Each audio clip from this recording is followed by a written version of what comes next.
Karena permintaan kami sendiri itu di 1 bulan itu 80 sampai 100 ton yang sampai saat ini pun kami sendiri masih kewalahan untuk memenuhi permintaan tersebut. Kalau untuk pemasaran kami, ini kita bagi 3 ya Mas ya. Untuk yang grade A itu nanti kita masukkan ke supermarket.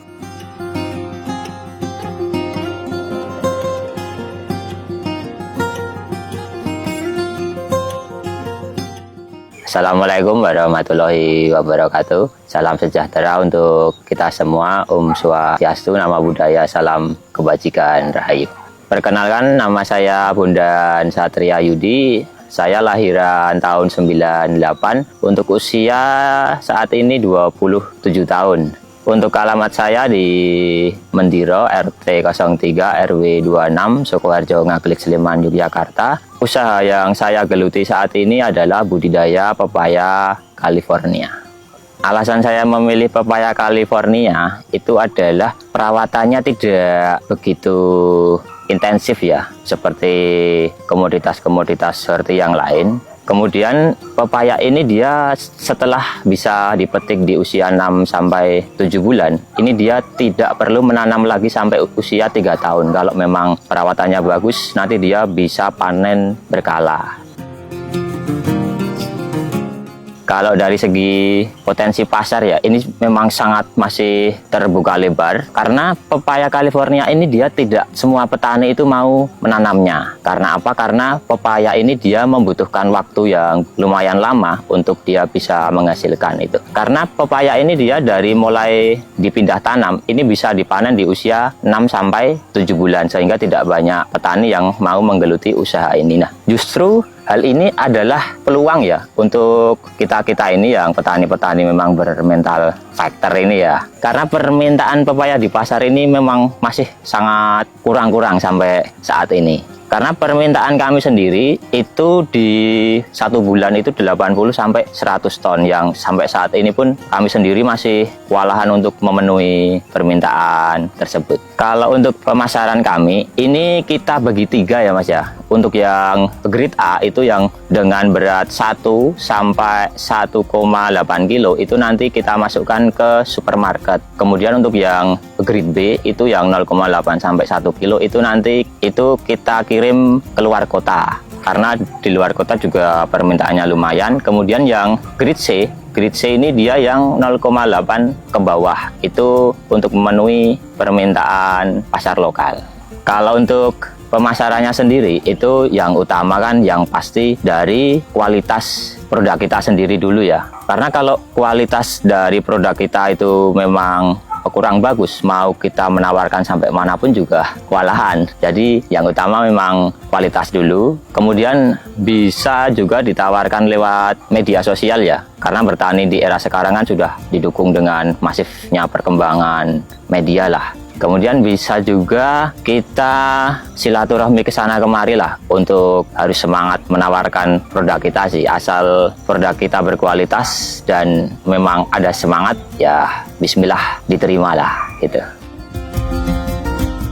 Kalau untuk pepaya California ini dia pada umumnya dipanen setiap 7 hari sekali. Nah, cirinya seperti apa? Itu warna buahnya, kulitnya masih hijau, tapi hijaunya ini agak sedikit kusem. Kalau petani bilang ini mengkal seperti itu. Kenapa dipetik masih hijau? Nah, ini agar saat proses packing dan pengiriman keluar kota ini buah ini masih aman. Karena nanti dia akan matang saat di perjalanan. Kalau dari kebun itu dipetik pas sudah matang, nah itu nanti saat di perjalanan bisa dipastikan buahnya banyak yang rusak.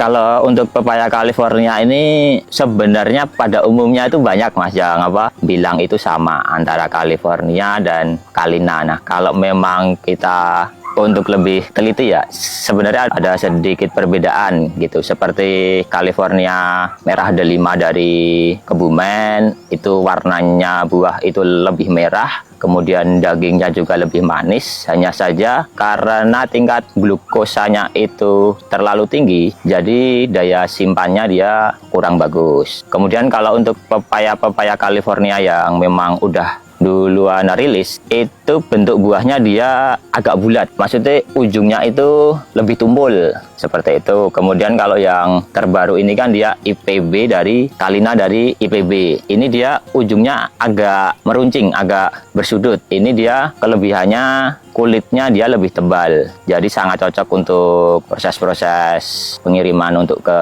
luar kota seperti itu. Untuk pola budidaya pepaya California ini, itu hal utama yang harus diperhatikan adalah saat olah lahan ya. Kenapa? Karena proses ini sangat menentukan nanti berlangsungnya budidaya ini akan banyak menemui kendala atau tidak. Kalau untuk proses yang saya lakukan itu ya, yang pertama kan dibajak dulu, kemudian kita buat bedengan itu dengan as 2,5 seperti itu. Itu nanti akan terbentuk bedengan kurang lebih ukurannya 1,5, kemudian ukuran paritnya 80. Kenapa 80? Karena agar nantinya saat kita panen bisa dilewati untuk akses ya. Kemudian setelah pembentukan bedengan ini nanti kita masukkan pupuk dasar berupa fosfat. Nanti bisa pakai merek dagang Vertipos ataupun biofosfat dan sejenisnya. Tak lupa juga itu nanti harus dimasukkan juga kapur pertanian seperti dolomit. Nah, kalau untuk pepaya California ini setahu saya ini bisa ditanam untuk maksimal MDPL 600. Jadi dia lebih ke MDPL menengah ke bawah sih. Ini kalau untuk dari segi kendala ya, kan jauh berbeda ya. Kita nanam pepaya beberapa pohon hanya di halaman rumah dengan menanam secara masif di lahan. Itu penanganannya tentu saja berbeda. Nah, kalau penanganan yang saya lakukan itu 1 minggu sekali itu rutin untuk spray bakterisida. Karena pepaya ini dia lebih rentan terkena bakteri dan juga virus. Kalau untuk dari fungisida dan inseknya itu nanti menyesuaikan kendala di lahan saja. Kalau untuk pemupukannya sendiri itu harus rutin di 1 minggu sekali. Karena apa? Karena kalau pemupukan pepaya ini sampai terlambat itu nanti bunganya saya pastikan tidak akan maksimal.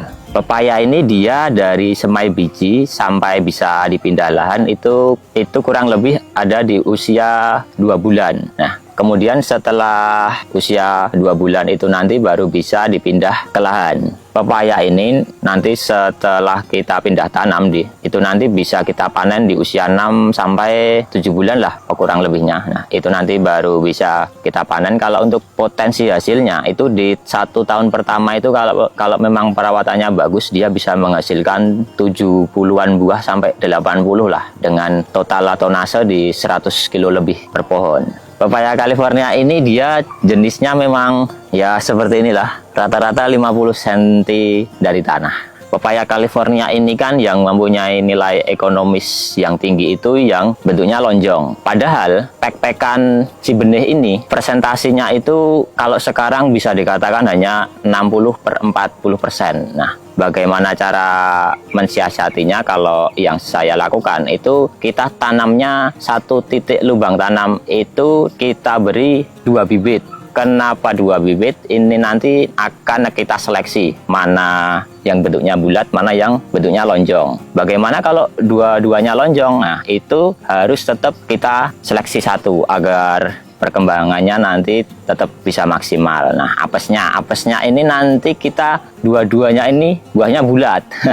Itu nanti harus kita seleksi semua. Nah, maka dari itu di samping kita nanamnya dua-dua, ini nanti kita harus menyediakan sulaman di polybag. Itu nanti ya totalnya 10% dari total populasi yang kita tanam. Pepaya ini adalah tanaman yang tidak mau terlalu banyak air, tetapi juga tidak mau kekurangan air. Nah, maka dari itu untuk teman-teman yang mau berbudidaya, ini drainasenya ini harus benar-benar diperhatikan ya, agar jangan sampai tergenang. Karena kalau sampai tergenang, ini nanti akarnya dia akan busuk. Untuk teman-teman yang nggak tertarik di budidaya pepaya California, nantinya kalau memang mau belajar, nanti bisa belajar bersama dengan saya, bisa langsung datang ke alamat saya atau bisa menghubungi lewat media sosial saya. Kemudian untuk teman-teman yang sudah menanam, ini masih bingung marketnya mau dijual kemana, nanti bisa menghubungi saya juga, nantinya bisa saya bantu. Nantinya bisa menghubungi nomor WhatsApp saya di 0821 3293 0137 atau bisa langsung datang ke alamat saya di Mendiro RT 03 RW 26 Sukoharjo, Ngaglik, Sleman, Yogyakarta.